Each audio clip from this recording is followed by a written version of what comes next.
Hai semuanya, apa kabar? Sehat, sukses, bahagia selalu. Jangan lupa subscribe karena subscribe itu gratis. Berikan jempol Anda agar kami lebih berkembang dalam memberikan Anda berbagai insight dan informasi yang bermanfaat. Bagi Anda yang selama ini telah mendukung kami ucapkan terima kasih dari lubuk hati yang paling dalam. Dan kami doakan Anda selalu mendapatkan kesehatan, rezeki, dan kebahagiaan yang melimpah. Mari kita mulai pagi ini dengan sebuah insight mengenai apa sih yang kira-kira akan terjadi di pasar modal Indonesia hari ini, yang kita biasa panggil dengan market outlook untuk perdagangan terakhir di bulan ini, yaitu 30 September 2020. Sebelumnya kita akan sedikit review dulu bahwa market kita memang sudah 2 hari berturut-turut berada dalam teritori merah. Kemarin mengalami penurunan 0,56% dan hari sebelumnya mengalami penurunan 0,79%. Dan memang banyak yang bilang bulan Oktober adalah bulan yang biasanya cukup baik untuk pasar modal, terutama karena rilisnya laporan keuangan, dan sering juga dibilang bahwa laporan keuangan di kuartal ketiga ini pasti lebih baik daripada kuartal kedua yang di mana-mana ada lockdown ya kan, karena COVID-19.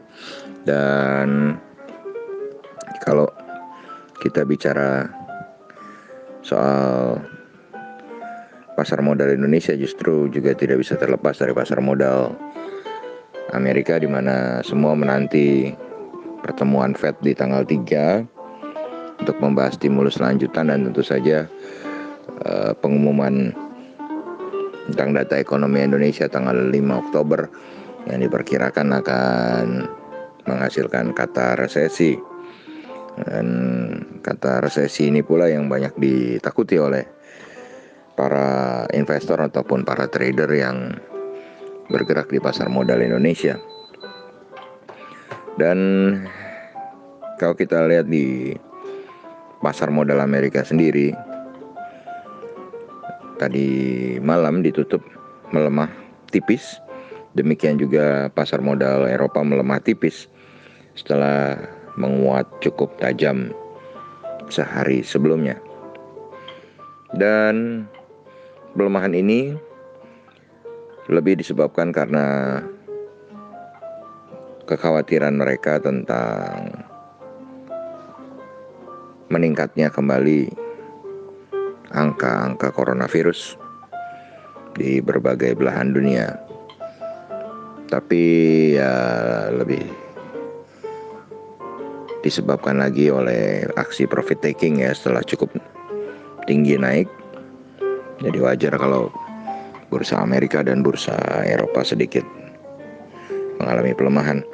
Dan Dow Jones sendiri kemarin ditutup melemah 131,4 poin atau 0,48% ke 27.453. Nasdaq ditutup melemah 32,28 poin atau 0,29% ke 11.085. S&P 500 ditutup melemah 16,1 poin atau 0,48% ke 3.335.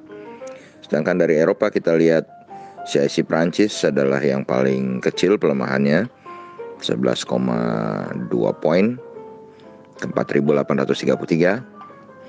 DAX Frankfurt melemah 45,1 poin atau 0,35% ke 12.823. Dan FTSE 100 Index London mengalami pelemahan paling besar 0,51% atau 30,4 poin ke 5898. Jadi masih wajar pelemahan di Eropa dan Amerika.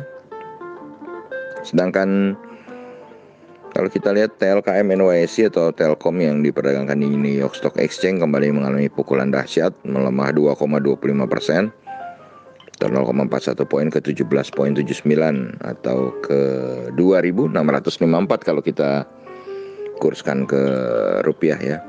Dan tekanan di Telkom NYSE ini tentu akan kembali menekan Telkom yang ada di Indonesia, saham Telkom di Indonesia, dan juga ikutannya ya saham-saham telekomunikasi yang bergerak di pasar modal Indonesia.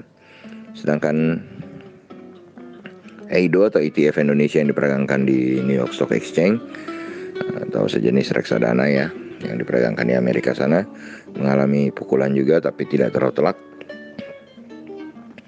hanya 0,52%. Nah, EIDO turun 0,09 poin ke 17,28. Sedangkan kalau kita lihat dari bursa komoditi, maka di bursa komoditi minyak atau oil atau WTI oil mengalami pelemahan 1,31 poin atau 3,23% ke 39,29. Timah mengalami penguatan 1,11% atau 20,9. Emas mengalami penguatan 1,11% atau 20,9 poin ke 1903,20. Timah mengalami penguatan 0,58% atau 100 poin ke 17.452. Nikel mengalami pelemahan 0,34% atau 50 poin ke 14.455. Dan batu bara Newcastle mengalami pelemahan 0,59% ke 58,65. Batu bara Rotterdam mengalami pelemahan 0,26% ke 57,05. Dan CPO atau kelapa sawit atau crude palm oil mengalami pelemahan 1,22% ke 2.830. Dan kalau kita pindah saat ini untuk melihat market Asia sendiri sudah dibuka dengan indeks Nikkei 225 Tokyo yang dibuka melemah 0,23% atau 53,119 ke 23.485,980. Dolar indeks kembali melemah 0,05% atau 0,05 poin ke 93,840. Dan Dow Jones Index Future atau DJIF menguat 32 poin atau 0,12% ke 27.440. Dari angka yang tampak di bursa Asia yang hanya melemah tipis dan posisi Dow Jones yang menghijau tipis, ini membuat bursa Asia masih bisa bolak-balik ya, artinya yang sekarang merah tipis bisa jadi hijau tipis atau sebaliknya. Dan kalau kita lihat di kurs rupiah sendiri saat ini diperdagangkan di 14.901. Dengan melemahnya dolar indeks, kami berharap tentunya rupiah bisa menguat terhadap US dollar ya. Dan kami berharap tentu saja ada perbaikan di pasar modal Indonesia hari ini, terutama sejak 2 hari berturut-turut mengalami pukulan.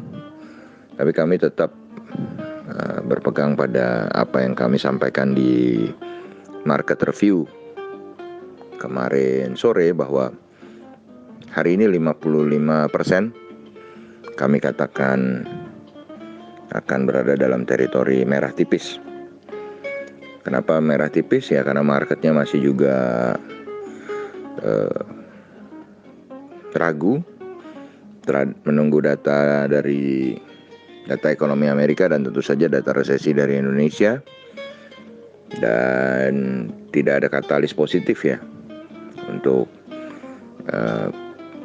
mengangkat pasar Indonesia. Sedangkan kalau kita lihat sendiri tadi malam Eropa dan Amerika juga Asia pagi ini kompak memerah tipis semua.